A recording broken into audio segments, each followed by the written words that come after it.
Have you ever felt that heavy weight on your chest? That tightness in your shoulders that just won't go away? It's a feeling many of us know all too well, a feeling that creeps in when you think about money. The bills piling up, the constant worry about making ends meet, the fear of the unknown. It's a burden that can feel incredibly isolating. I did every time my paycheck hit my account. It felt like a fleeting moment of relief, quickly followed by the stark reality of where it all had to go. It vanished to bills, to debt, to the everyday expenses that seemed to swallow it whole. There was never enough left over, never enough to breathe easy. The stress was constant, lying awake at 3 a.m., staring at the ceiling, doing mental math that never worked out, trying to juggle figures in my head, desperately searching for a solution that always seemed just out of reach. Sleep became a luxury I couldn't afford, replaced by the relentless hum of financial anxiety. It felt like running hard but getting nowhere, a constant cycle of effort with no tangible reward. Like being on a hamster wheel, expending all my energy just to stay in the same place. All the while, financial peace seemed so far out of reach, a distant dream that felt impossible to attain.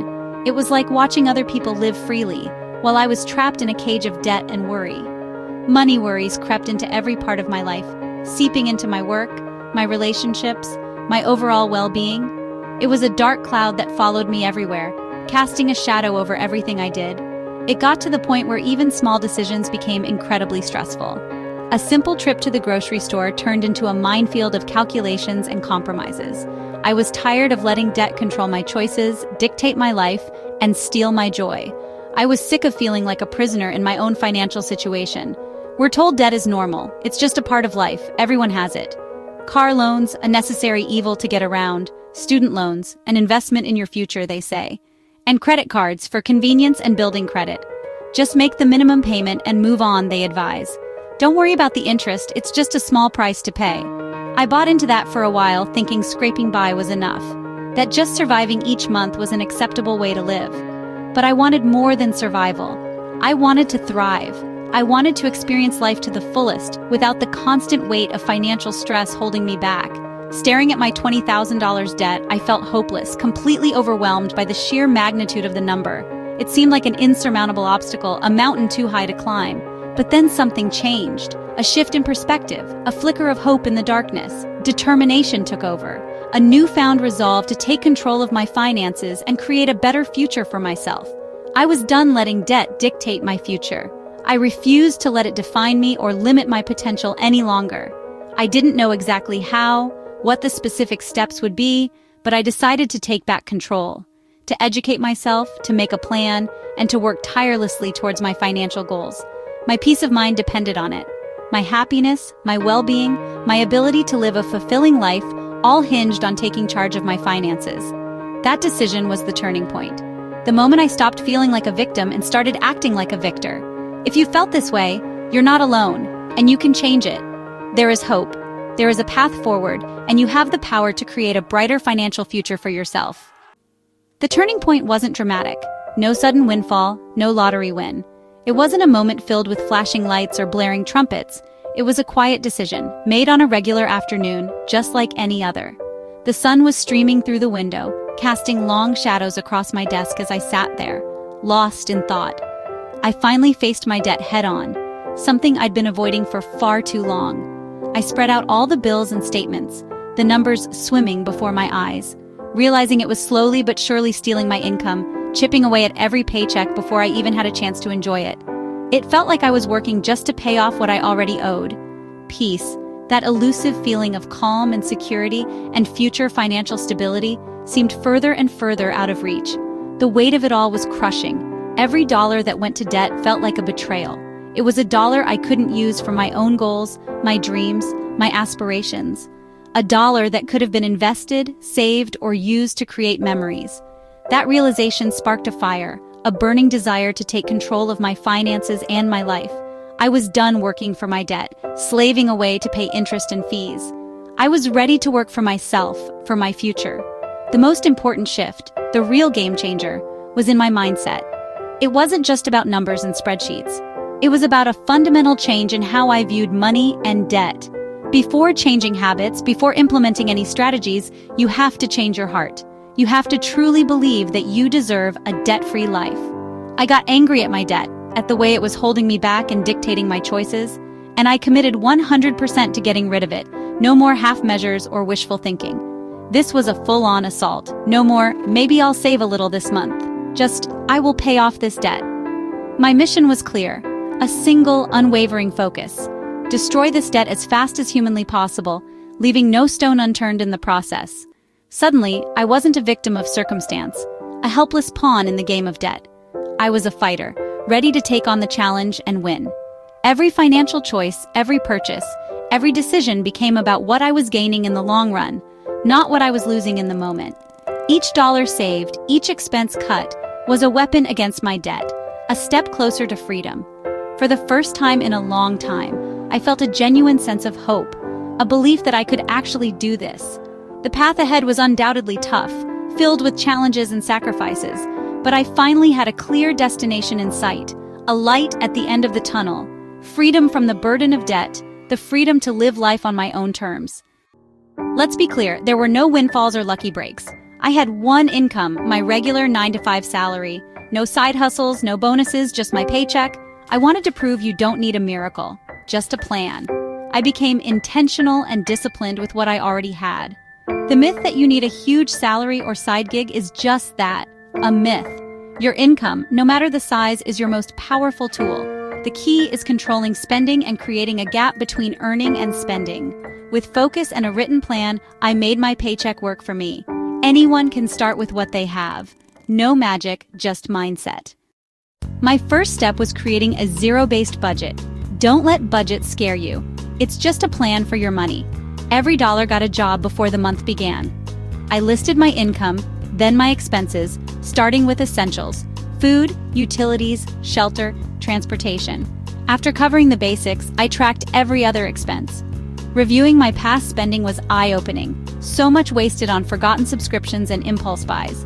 I assigned every dollar to a category until my income minus expenses equaled zero.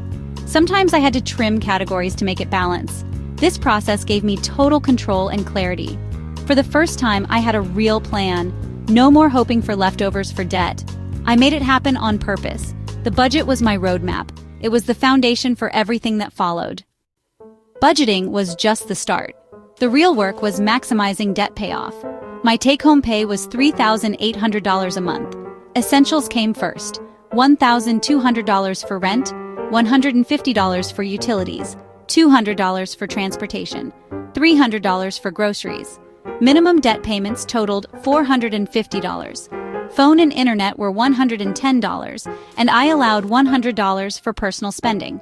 After essentials, I had $1,290 left, my debt snowball. Before, that money disappeared on random spending. Now, every extra dollar attacked my smallest debt. As each debt was paid off, my snowball grew, speeding up the process. This system was the engine of my debt-free journey. Finding that extra $1,290 each month wasn't just about numbers. It meant making real sacrifices in my daily life. It required a deep dive into my spending habits and a willingness to change ingrained behaviors. It was about identifying where my money was going and consciously choosing to redirect it towards my financial goals. I started by tackling the obvious culprits, cutting out eating out, which had become a frequent habit, and those daily coffee runs that seemed insignificant on their own, but added up quickly. I realized how much I was spending on convenience rather than necessity. These changes alone allowed me to start saving $400, $500 a month. It was a tangible result that motivated me to keep going and explore other areas where I could cut back. Seeing those savings grow was incredibly encouraging. Meal prepping on Sundays and brewing coffee at home became my new normal. It wasn't always glamorous, but it was effective. I started experimenting with new recipes and found that cooking at home could be enjoyable and even therapeutic.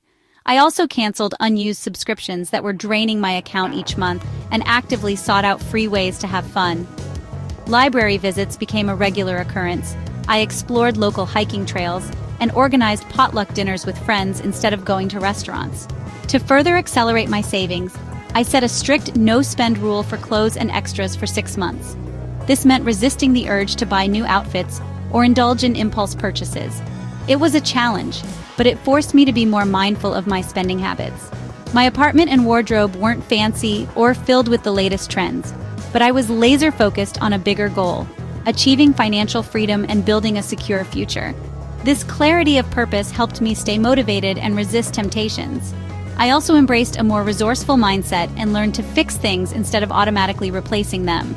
This applied to everything from household items to clothing repairs. This shift from being a consumer to an owner, someone who values and maintains their possessions, fundamentally changed my mindset about money and material things. Making these sacrifices wasn't always easy, but I kept my why, my reasons for wanting financial freedom, front and center. I wrote down my goals, created a vision board, and constantly reminded myself of what I was working towards. I constantly reminded myself that saying no to immediate gratification now meant saying yes to a future filled with freedom and possibilities later. It was a conscious decision to endure a short-term sacrifice in exchange for a long-term reward that would transform my life. Every packed lunch, every movie night at home, and every conscious decision to save rather than spend was ultimately worth it. The payoff wasn't just financial, it was life-changing, bringing a sense of control, security, and empowerment that I had never experienced before. Paying off debt is a marathon, not a sprint. To stay motivated, I used a visual tracker, a thermometer chart on my fridge. Every payment, I colored in more progress. Seeing the debt shrink made the goal real and kept me going. I crossed debts off a list for extra motivation.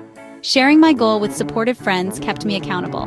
They celebrated wins and encouraged me when I struggled. I also made a dream board of experiences I wanted after debt. Focusing on a positive future gave my sacrifice purpose. Ready to start your own journey? Here are some tips. First, stop borrowing. Cut up the credit cards. If you have a $1,000 emergency fund, you don't need them. Use the debt snowball.